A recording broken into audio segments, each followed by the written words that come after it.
Hello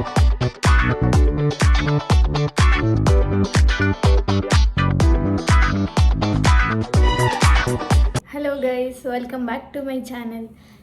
so ಇವತ್ತಿನ blog ಏನು ಅಂತಂದರೆ, ನಮ್ಮ ಅಕ್ಕ ಫ್ರೆಂಡ್ ಒಬ್ರದ್ದು ಆ್ಯಂಡ್ ನನ್ನ ಫ್ರೆಂಡ್ ಕೂಡ ನಾವು ನರ್ಸರಿಯಿಂದನೂ ಕೂಡ ಒಂದೇ ಸ್ಕೂಲಲ್ಲಿ ಓದಿದ್ದು. ನಮ್ಮ ಪ್ರೈಮರಿ ಎಲ್ಲ ಒಂದೇ ಸ್ಕೂಲಲ್ಲಿ ಓದಿದ್ದು. ಸೊ ಅವ್ರದ್ದು ಇವತ್ತು ಸೀಮಂತ ಇದೆ. ಸೊ ಅದಕ್ಕೋಸ್ಕರ ನಮ್ಮನೆ ಹತ್ರನೇ ಇರೋದು, ನಾವು ಆಗಿಂದನೂ ಒಂದೇ ಏರಿಯಾದಲ್ಲೇ ಇರೋದು. ಸೊ ಅವ್ರದ್ದು ಇವತ್ತು ಸೀಮಂತ, ಅದಕ್ಕೋಸ್ಕರ ಹೋಗ್ತಾ ಇದ್ದೀನಿ ಇವಾಗ. ಆ್ಯಂಡ್ ಇನ್ನೂ ಒಂದು ಅಪ್ಡೇಟ್ ಏನಂತ ಅಂದರೆ, ಇನ್ಸ್ಟಾಗ್ರಾಮ್ದು ಇವಳೇನಪ್ಪ ಮತ್ತೆ ಇನ್ಸ್ಟಾಗ್ರಾಮ್ದು ಹೇಳಿ ತಲೆ ತಿಂತಾನೆ ಅಂತ ಅಂದ್ಕೊಬೇಡಿ. ಆ್ಯಕ್ಚುಲಿ ಏನಾಯಿತು ಅಂದರೆ, ನನಗೆ ನಗು ಬರ್ತಾಯಿತ್ತು. ಬೇರೆಯವ್ರು ಏನು ಅಂದ್ಕೊಂಡಿದ್ದಾರೋ ನನ್ನ ಬಗ್ಗೆ ನನಗೆ ಗೊತ್ತಿಲ್ಲ. ಅಕೌಂಟ್ಸ್ ಕ್ರಿಯೇಟ್ ಮಾಡ್ತಾ ಎಲ್ಲ ಸಸ್ಪೆಂಡ್ ಆಗ್ತಾಯಿತ್ತು. ಸ್ಟಾರ್ಟಿಂಗ್ ನಾನು ಏನು ಮಾಡ್ತಾಯಿದ್ದೆ ಅಂದರೆ, ಕ್ರಿಯೇಟ್ ಮಾಡಿದ ತಕ್ಷಣ ಎಲ್ಲರಿಗೂ ರಿಕ್ವೆಸ್ಟ್ ಕಳಿಸ್ತಾಯಿದ್ದೆ, ಮತ್ತು ಅವ್ರು ನಂಗೆ ಮೆಸೇಜ್ ಕಳಿಸೋ ಅಷ್ಟರಲ್ಲಿ ಅಕೌಂಟೇ ಇರಲಿಲ್ಲ. ಆ್ಯಂಡ್ ಇನ್ನೊಂದು ಏನಾಗ್ತಾಯಿತ್ತು ಅಂದರೆ, ನಾನು ಪ್ರತಿ ಸತ ಅಕೌಂಟ್ ಕ್ರಿಯೇಟ್ ಮಾಡಿದಾಗ್ಲೂ ನಾನು ಕಳಿಸ್ತಾ ಇರಬೇಕಾದ್ರೆ ಅವ್ರು ಅಂದ್ಕೊಂಡಿರ್ತಾರೆ, ಇವ್ರು ಯಾರಪ್ಪ ಲೂಸು, ಇವಳು ಡೈಲಿ ಒಂದೊಂದು ಅಕೌಂಟಲ್ಲಿ ರಿಕ್ವೆಸ್ಟ್ ಕಳಿಸ್ತಾಳೆ ಅಂತ. ಬಟ್ ಗೊತ್ತಿರೋರಿಗೆ ಮಾತ್ರ ಗೊತ್ತು ನಂದು ಅಕೌಂಟ್ ಸಸ್ಪೆಂಡ್ ಆಗಿದೆ ಅಂತ. ಇಲ್ಲ ಅಂತಂದರೆ ಪಕ್ಕ ಅಂದ್ಕೊಂಡಿರ್ತಾರೆ ಇವಳು ಯಾರಂತ. ಆ್ಯಂಡ್ ಇನ್ನೊಂದು ಏನಂದರೆ, ನನಗೆ ಯಾಕೆ ಅಕೌಂಟ್ ಸಸ್ಪೆಂಡ್ ಆಗ್ತಾಯಿತ್ತು ಅಂದರೆ, ನಿಮ್ಮದು ಯಾರ್ದಾರು ಅಕೌಂಟ್ ಸಸ್ಪೆಂಡ್ ಆಗ್ತಾಯಿದ್ರೆ ನಾನು ಹೇಳೋ ಮಿಸ್ಟೇಕ್ಸ್ ಖಂಡಿತ ಮಾಡಿಬಿಡಿ.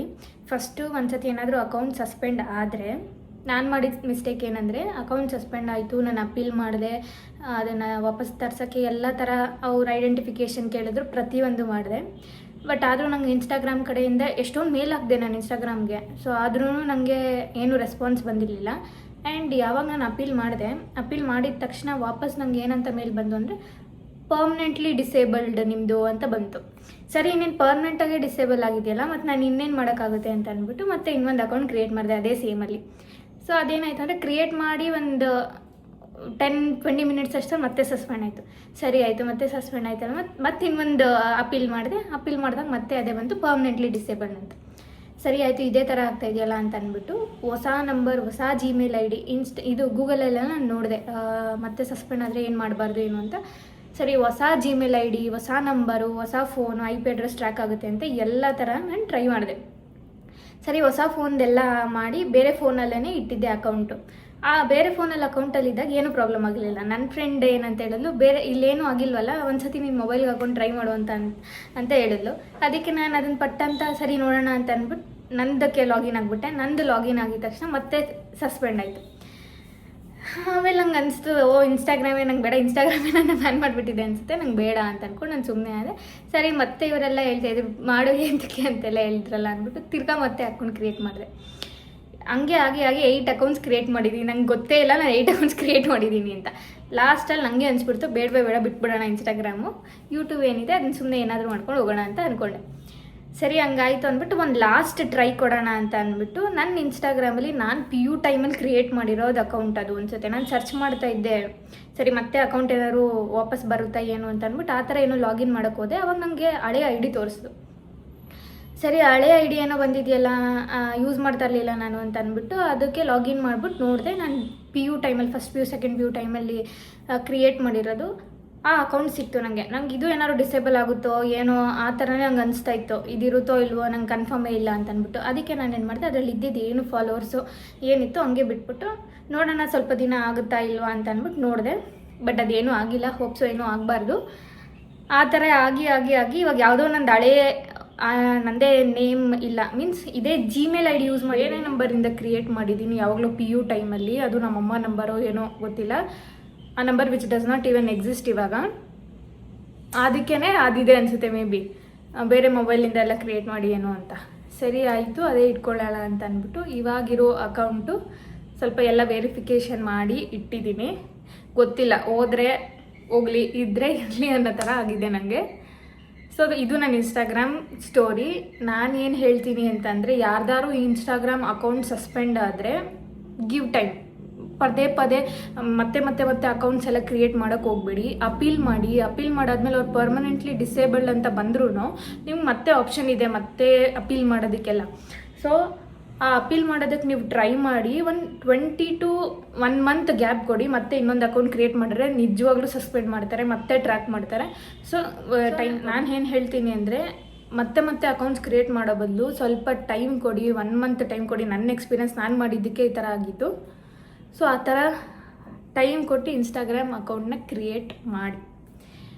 ಆ್ಯಂಡ್ ಇನ್ನೊಂದೇನು ಅಂತಂದರೆ ಇದೊಂದು ರ್ಯಾಂಡಮ್ ವ್ಲಾಗ್ ಆಗಿರುತ್ತೆ. ಜಸ್ಟ್ ಎಲ್ಲ ಒಂದು ವಾರ ಕ್ಲಿಪ್ಪಿಂಗ್ಸ್ ಎಲ್ಲ ಹಾಕಿ ಒಂದು ರ್ಯಾಂಡಮ್ ವ್ಲಾಗ್ ಮಾಡ್ತೀನಿ.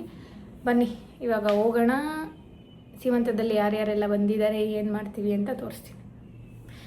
ಆ್ಯಂಡ್ ಇನ್ನು ಸ್ವಲ್ಪ ಪ್ಲ್ಯಾನ್ಸ್ ಇದೆ. ಅಪ್ಕಮಿಂಗ್ ವ್ಲಾಗ್ಸ್ ಎಲ್ಲ ತುಂಬ ಇಂಟ್ರೆಸ್ಟಿಂಗ್ ಆಗಿರುತ್ತೆ, ತೋರಿಸ್ತೀನಿ. Stay tuned. Bye bye. So ಫಂಕ್ಷನ್ಗೆ ಅಟೆಂಡ್ ಮಾಡೋಣ ಅಂತ ಬಂದೆ. ಇಲ್ಲಿ ಆಲ್ರೆಡಿ ನಮ್ಮ ಅಕ್ಕನ ಮಗ ಫುಲ್ ರೆಡಿಯಾಗಿ ಆಟಾಡ್ತಾ ಇದ್ದ. ಆ್ಯಂಡ್ ಇದು ಬಂದು ಸೆಕೆಂಡ್ ಬೇಬಿ ಸೀಮಂತ ಆಗಿರೋದ್ರಿಂದ ಅವ್ರದ್ದು ಸೊ ಮನೆಯಲ್ಲೇ ಸಿಂಪಲಾಗಿ ಮಾಡ್ಕೊಂಡಿದ್ರು.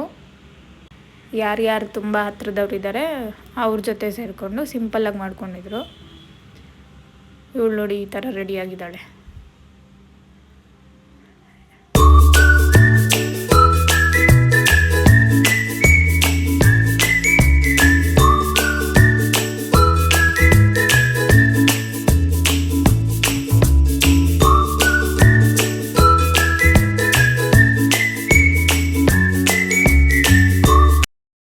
ಇವಳು ನೋಡಿ ಎಷ್ಟು ಕ್ಯೂಟಾಗಿ ರೆಡಿಯಾಗಿದ್ದಾಳೆ. ಹೆಣ್ಮಕ್ಳಿದ್ರೆ ಚಂದ. ಆ್ಯಕ್ಚುಲಿ ಇದು ಫಸ್ಟ್ ಬೇಬಿ ಹಾಕೋದು. ಸೊ ಜಡೆ ಎಲ್ಲ ಹಾಕ್ಕೊಂಡು ಫುಲ್ಲು ಓಡಾಡ್ತಾ ಇದ್ಲು. ಜಡೆ ತೋರಿಸು, ನಿಂದು ಕೈಯಲ್ಲಿ ಇಟ್ಕೋ ಜಡೆ. ಹಿಂದೆ ತಿರ್ಗೋ, ಈ ಕಡೆ ತಿರ್ಗೋ. ಸ್ಮೈಲ್ ಮಾಡು, ಸ್ಮೈಲ್ ಮಾಡು, ಅಲ್ಲಿ ಬಿಡು.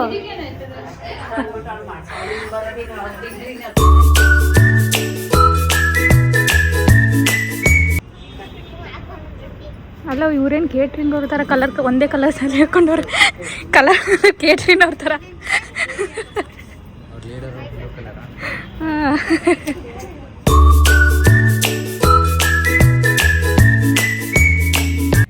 ಇವತ್ತು ಬಂದು ಯಾವುದು ಸ್ಯಾಟರ್ಡೆ ಆ್ಯಕ್ಚುಲಿ.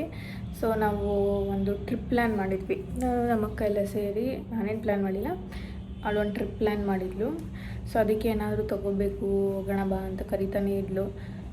ಆಲ್ಮೋಸ್ಟ್ ಅವಳು ಕರೆದಾಗೆಲ್ಲ ನಾನು ಇಲ್ಲ ಇಲ್ಲ ಅಂತಲೇ ಇದ್ದೀನಿ. ಯಾಕಂದರೆ ನನಗೆ ಮನೆ ಕೆಲಸ, ಈ ವರ್ಕ್ ಪ್ರೆಷರಲ್ಲಿ ನಂಗೆ ಎಲ್ಗೂ ಹೋಗ್ಬೇಕನ್ನೋ ಇಂಟ್ರೆಸ್ಟೇ ಇರಲಿಲ್ಲ. ನೋಡಿ ಇವಾಗಲೂ ಅಷ್ಟೇ ನಿದ್ದೆ ಇಲ್ದಲ್ಲೇ ನಂಗೆ ಆಲ್ಮೋಸ್ಟ್ ಒಳ್ಳೆ ಕಣ್ಣೆಲ್ಲ ಹೆಂಗೆ ಊದ್ಕೊಂಡಿರೋ ಥರ ಆಗ್ಬಿಟ್ಟಿದೆ. ಸೊ ಇವಾಗ ಜಯನಗರ್ಗೆ ಹೋಗಬೇಕು, ಏನಾದರೂ ತೊಗೋಬೇಕು ಅಂತ ಹೇಳಿದ್ಲು. ಸೊ ಅಲ್ಲಿ ಏನೇನು ಪರ್ಚೇಸ್ ಮಾಡ್ತೀವಿ, ಹೆಂಗಿರತ್ತೆ ಅಂತ ತೋರಿಸ್ತೀನಿ. ಆ್ಯಕ್ಚುಲಿ ಅಷ್ಟೇ ನಂಗೆ ಕೇಳ್ತಿದ್ದೆ. ನೀನು ಝೂಮಲ್ಲಿ ಬರಬೇಡ, ನೀನು ಕೃಷ್ಣ ಸುಂದರಿ ನೀನು ಮೊದಲೇ. ಸೊ ಇದು ಬಂದು ಪಾಪುದು first birthday. I mean July 1 ಒಂದು ಬರ್ಡೇ, ಫಸ್ಟ್ ಇಯರ್ ಬರ್ಡೇ. ನಾಮಕರಣ ಎಲ್ಲ ಇವಾಗಿನೂ ಲಾಸ್ಟ್ ಮಂತ್ ಮಾಡಿದ್ದರಿಂದ ಸೊ ಫಸ್ಟ್ ಇಯರ್ ಬರ್ಡೇನ ಮನೆಯಲ್ಲೇ ನಮ್ಮ ಫ್ಯಾಮಿಲಿ ಜೊತೆನೇ ಸಿಂಪಲಾಗಿ ಮಾಡೋಣ ಅಂತ ಪ್ಲ್ಯಾನ್ ಮಾಡ್ಕೊಂಡಿದ್ವಿ. ಆ್ಯಕ್ಚುಲಿ ರೆಸಾರ್ಟ್ಗೆ ಹೋಗೋಣ ಅಂತ ಪ್ಲ್ಯಾನ್ ಮಾಡಿದ್ವಿ. ಬಟ್ ನಮ್ಮಮ್ಮ ಅಷ್ಟರಲ್ಲಿ ಫಸ್ಟ್ ಬರ್ಡೇ ಸೆಲೆಬ್ರೇಟ್ ಮಾಡಿಬಿಡಿ ಇಲ್ಲೇ, ಎಲ್ಲರನ್ನೂ ಕರೆದು ಆಮೇಲೆ ಬೇಕಾದ್ರೆ ರೆಸಾರ್ಟ್ ಪ್ಲ್ಯಾನ್ ಮಾಡಿ ಅಂತ. ಸೊ ಬರ್ಡೇ ಮನೆಯಲ್ಲೇ ಸೆಲೆಬ್ರೇಟ್ ಮಾಡೋಣ ಅಂತ. ಸೊ ಜಯನಗರಲ್ಲಿ ಏನೋ ಒಂದು ವೆಂಕಟೇಶ್ವರ ಕಲೆಕ್ಷನ್ಸ್ ಏನೋ ಓಪನ್ ಆಗಿತ್ತು. ಸೊ ಅಲ್ಲಿ ನೋಡೋಣ ಅಂತ ಬಂದ್ವಿ. ನಮ್ಗೆ ಯಾವುದು ಏನೂ ಇಷ್ಟ ಆಗಲಿಲ್ಲ, ಎಲ್ಲ ಓವರ್ ಸೈಜ್ಡು ಆ ಥರ ಏನು ನನಗೇನು ಇಷ್ಟ ಆಗಲಿಲ್ಲ. ಸೊ ಜಯನಗರಲ್ಲೇ ನೋಡೋಣ ಅಂತ ಬಂದ್ವಿ. ಆ್ಯಂಡ್ ಇಲ್ಲಂತೂ ಸ್ಯಾಟರ್ಡೇ ಸಂಡೇ ಮಾತ್ರ ಸಖತ್ ಕಲೆಕ್ಷನ್ಸ್ ಹಾಕಿರ್ತಾರೆ. ಗರ್ಲ್ಸ್ ಅಂತೂ ಒಂದು ಒಳ್ಳೆ ಆಪ್ಷನ್. ಯಾರ್ಯಾರು ಕಾಲೇಜ್ಗೆ ಹೋಗ್ತಾ ಇದ್ದೀರಾ, ಆಫೀಸ್ಗೆ ಹೋಗ್ತೀರಾ, ನಿಮಗೆಲ್ಲ ಒಂದು ಒಳ್ಳೆ ಆಪರ್ಚುನಿಟಿ ಇಲ್ಲಿ ಶಾಪಿಂಗ್ ಮಾಡೋದಕ್ಕೆ. ಹೇಗೆ ದುಡ್ಡು ಖರ್ಚಾಗುತ್ತೆ ಅಂತಲೇ ಗೊತ್ತಾಗಲ್ಲ, ಆ ಥರ ಹೋಗ್ಬಿಡುತ್ತೆ ಇಲ್ಲಿ ಬಂದರೆ. ನೋಡಿದ್ದೆಲ್ಲ ತೊಗೋಬೇಕು ಅಂತ ಅನಿಸ್ತಾ ಇರುತ್ತೆ. ಆ್ಯಂಡ್ ನಾನು ಒಂದು ಶೂಸ್ ನೋಡೋಣ ಅಂತ ಅಂದ್ಬಿಟ್ಟು ಹುಡುಕ್ತಾ ಇದ್ದೆ. ಡೈಲಿ ಯಾರಾದರೂ ಶೂಸ್ ಯೂಸ್ ಮಾಡ್ತೀನಿ ಅಂತ ಅಂದರೆ ಈ ಥರ ಎಲ್ಲ ತೊಗೊಳಕ್ಕೆ ಹೋಗಬೇಡಿ, ಯಾಕಂದರೆ ಬೇಗ ಹಾಳಾಗಿಬಿಡುತ್ತೆ ಇದೆಲ್ಲ. ಅದ್ರ ಬದಲು ಒಂದು ಒಳ್ಳೆ ಬ್ರ್ಯಾಂಡಲ್ಲಿ ಇನ್ವೆಸ್ಟ್ ಮಾಡಿ ತೊಗೊಂಡ್ರೆ ಅಟ್ಲೀಸ್ಟ್ ನಮ್ಗೆ ಒಂದಷ್ಟು ಇಯರ್ಸ್ ಆದರೂ ಬರುತ್ತೆ. ಇದೆಲ್ಲ ಮ್ಯಾಕ್ಸಿಮಮ್ 1 ಇಯರ್ ಅಷ್ಟೇ, ಅಂದರೆ ಡೈಲಿ ಹಾಕೊಳ್ಳೋಕ್ಕೂ ಆಗೋಲ್ಲ. ಇದೆಲ್ಲ ಮ್ಯಾಕ್ಸಿಮಮ್ 1 ಇಯರ್ 1.5 ಇಯರ್ ನೀಟಾಗಿ ಮೇಂಟೈನ್ ಮಾಡಿದ್ರೆ ಜಸ್ಟ್ ಫೋಟೋ ಶೂಟ್ಸು ಇಲ್ಲಾಂದರೆ ಯಾವಾಗಾರು ಒಂದು ಸತಿ ಯಾವ್ದಾದ್ರು ಡ್ರೆಸ್ಗೆ ಹಾಕ್ಕೋಬೋದು ಅಂತ ಅಂದರೆ ಯೂಸ್ ಮಾಡ್ಬೋದು. ಇಲ್ಲ ಅಂತಂದರೆ ಇದೆಲ್ಲ ಬೇಗ ಹಾಳಾಗ್ಬಿಡುತ್ತೆ. ಇದಕ್ಕಷ್ಟು ಇನ್ವೆಸ್ಟ್ ಮಾಡೋದು ಒಂದು ಬ್ರ್ಯಾಂಡಿಗೆ ಇನ್ವೆಸ್ಟ್ ಮಾಡಿ ಪರ್ಚೇಸ್ ಮಾಡ್ಬೋದು. ಬಟ್ ಜಸ್ಟ್ ನೀವೆಲ್ಲರೂ ಫೋಟೋ ಶೂಟ್ಗೆ ಜಸ್ಟ್ ಎಲ್ಲಾದರೂ ನಾರ್ಮಲ್ ಡೇಸಿಗೆ ಯೂಸ್ ಮಾಡ್ತೀನಿ, ನೀಟಾಗಿ ಮೇಂಟೈನ್ ಮಾಡ್ತೀನಿ ಅಂದರೆ you can buy this. So ಅಲ್ಲೇ ಜಯನಗರಲ್ಲೇ ಇದೊಂದು ಫೇಮಸ್ ಚಾಟ್ಸ್ ಅಂಗಡಿ. ಸೊ ಅಲ್ಲೇ ಏನಾದರೂ ಒಂದು ತಿನ್ನೋಣ ಅಂದ್ಬಿಟ್ಟು ಪಾನಿಪುರಿ, ಸಮೋಸ, ಮಸಾಲ ತಿಂದ್ವಿ. ಆ್ಯಂಡ್ ನಮ್ಮ ಅಕ್ಕಂಗೆ ಈ ಥರ ಟೈಪಲ್ಲಿ ಶರ್ಟ್ಸ್ದು ಏನೋ ಔಟ್ಫಿಟ್ ಸೆಲೆಕ್ಟ್ ಮಾಡ್ಕೊಂಡಿಲ್ಲ, ಅದು ಬೇಕು ಅಂತ ಹುಡುಕ್ತಾಯಿದ್ಲು. ಆ್ಯಂಡ್ ನಿಜವಾಗ್ಲೂ ಇಲ್ಲಿ different types of shirts, pants, ಈ ಥರ ಆಫೀಸ್ಗೆ ಹೋಗೋರ್ಗೆ ಏನಾದರೂ ಟ್ರೌಸರ್ಸ್ ಇರುತ್ತಲ್ಲ ಆ ಥರ ಎಲ್ಲ ಥರ ಕಲೆಕ್ಷನ್ಸು ಅಂಡರ್ ಬಜೆಟ್ ಫ್ರೆಂಡ್ಲಿಯಲ್ಲಿದೆ, ಆರಾಮಾಗಿ ತೊಗೋಬೋದು. ಸೊ ನಾವು ಅಂದ್ಕೊಂಡಿರೋ ಥರ ವೆಸ್ಟರ್ನ್ ಔಟ್ಫಿಟ್ ಅಲ್ಲಿ ಸಿಕ್ಕಲಿಲ್ಲ. ಬಟ್ ಜಯನಗರಲ್ಲಿ ಒಂದು ಅಂಡರ್ಗ್ರೌಂಡ್ ಅಂಗಡಿ ಇದೆ, ಇದು ಶಾಪ್ ನೇಮ್ ನಮ್ಗೆ ಗೊತ್ತಿಲ್ಲ, ಬಟ್ ಅಲ್ಲಿ ಕೂಡ ಒಳ್ಳೆ ಕಲೆಕ್ಷನ್ಸ್ ಇದೆ. ಸೊ ನೆಕ್ಸ್ಟು ಪಾಪುಗೆ ಬಟ್ಟೆ ತೊಗೋಬೇಕು ಅಂತ ಅಂದ್ಬಿಟ್ಟು ಝೂಡಿಯೋಗೆ ಹೋಗಿದ್ವಿ. ಒಂದು ಒಳ್ಳೆ ಬೆಸ್ಟ್ ಕಲೆಕ್ಷನ್ಸ್ ಇರುತ್ತೆ ಆ್ಯಕ್ಚುಲಿ ಝೂಡಿಯೋದಲ್ಲಿ. ಅಂದರೆ ನ್ಯೂ ಕಲೆಕ್ಷನ್ ಬಂದಿದ್ದ ತಕ್ಷಣ ಹೋದರೆ ನಮಗೊಂದು ಒಳ್ಳೆ ಕಲೆಕ್ಷನ್ಸ್ದು ಸಿಗುತ್ತೆ, ಇಲ್ಲ ಅಂತಂದರೆ ಎಲ್ಲ ಆಲ್ರೆಡಿ ಖಾಲಿಯಾಗೋಗಿರುತ್ತೆ. ಆ್ಯಂಡ್ ಈ ಮೇಕಪ್ ಪ್ರಾಡಕ್ಟ್ಸು, ಈ ಬ್ಯೂಟಿ ಪ್ರಾಡಕ್ಟ್ಸ್ ಏನೇನು ಝೂಡಿಯೋದಲ್ಲಿರುತ್ತೆ ನನಗೇನು ಅದು ಅಷ್ಟೆಲ್ಲ ಇಷ್ಟ ಆಗೋದೇ ಇಲ್ಲ. ಅಲ್ಲಿ ತೊಗೊಳ್ಳೋ ಪರ್ಫ್ಯೂಮ್ಸ್ ಎಲ್ಲ ಅಷ್ಟು ಇದೇ ಸ್ಮೆಲ್ಲೇ ಇರಲ್ಲ. ಐ ಮೀನ್ ಹಾಕೊಂಡಿದ್ದ ತಕ್ಷಣ ಜಾಸ್ತಿ ಹೊತ್ತು ಲಾಂಗ್ ಲಾಸ್ಟಿಂಗ್ ಏನಿರಲ್ಲ. ಬಟ್ ಬೇರೆ ಎಲ್ಲ ಪುಟ್ಟಾಣಿ ಐಟಮ್ಸು ಆ್ಯಂಡ್ ನೇಲ್ ಪಾಲಿಶ್ ಬಗ್ಗೆ ಮಾತಾಡಬೇಕು, ಇಲ್ಲಿ ಸಖತ್ತಾಗಿರುತ್ತೆ. ಆ್ಯಂಡ್ ಕೇಕ್ ಕೂಡ ಆರ್ಡರ್ ಮಾಡಬೇಕು ಅಂತ ಅಂದ್ಬಿಟ್ಟು, ಇದು ನಾಗರಬಾವಿಯಲ್ಲಿರೋ ರಾಮ್ ಭವನ್ ಏನೋ, if I am not wrong ಅದೇ ಇರಬೇಕು ಹೆಸರು, ನಂಗೆ ಅಷ್ಟು ಕ್ಲಾರಿಟಿಯಾಗಿ ಗೊತ್ತಿಲ್ಲ. ಸೊ ಅಲ್ಲಿ ಕೂಡ ಒಂದು ಒಳ್ಳೆ ಬೆಸ್ಟ್ ಕೇಕ್ ಫ್ಲೇವರ್ ಸಿಗುತ್ತೆ ಇಲ್ಲಿ. ಮತ್ತು ಜಸ್ಟ್ ಬೇಕಲ್ಲೂ ಅಷ್ಟೇ ನಾನು ಟ್ರೈ ಮಾಡಿದ್ದೀನಿ. ಸೊ 2 ಆಪ್ಷನ್ಸ್ ಇಟ್ಕೊಂಡಿದ್ವಿ, ಇಲ್ಲಿ ಮತ್ತು ಜಸ್ಟ್ ಬೇಕಲ್ಲಿ ವಿಚಾರಿಸಿದ್ವಿ. ಜಸ್ಟ್ ಬೇಕಲ್ಲಿ ಪೇಸ್ಟ್ರೀಸ್ ಥರ ಇತ್ತು, ಸೊ ನಮಗೆ ಪೇಸ್ಟ್ರೀಸ್ ಬೇಕಾಗಿರಲಿಲ್ಲ. ಸೊ ಅನಿಮಲ್ ಥೀಮಲ್ಲಿ ಕೇಕ್ಗೆ ಆರ್ಡರ್ ಕೊಟ್ಟಿದ್ವಿ. ಅದು ಒಂದೇ ಆ್ಯಕ್ಚುಲಿ ಬಾಯ್ಸಿಗೆ ನಾವು ಸೆಲೆಕ್ಟ್ ಮಾಡೋಕ್ಕಾಗೋದು, ಏನು ಅಷ್ಟು ಆಪ್ಷನ್ನೇ ಇರಲ್ಲ ಆ್ಯಕ್ಚುಲಿ ಬಾಯ್ಸ್ಗೆ. ಸೊ ಜಂಗಲ್ ಥೀಮಲ್ಲಿ ಕೇಕ್ನ ಆರ್ಡರ್ ಕೊಟ್ಟು ಬಂದ್ವಿ. ಸೊ ಇದೊಂದು ಜಸ್ಟ್ ರ್ಯಾಂಡಮ್ ವ್ಲಾಗ್ ಆಗಿತ್ತು. ಸೊ ಬರ್ಡೇ ಹೆಂಗೆ ಸೆಲೆಬ್ರೇಟ್ ಮಾಡಿದ್ವಿ ಅಂತ ನೆಕ್ಸ್ಟ್ ವ್ಲಾಗಲ್ಲಿ ಹಾಕ್ತೀನಿ. ಅಂಟಿಲ್ ದಟ್ ಪ್ಲೀಸ್ ಸಬ್ಸ್ಕ್ರೈಬ್ ಮಾಡ್ಕೊಂಡು ನೋಡಿ. Thanks for watching.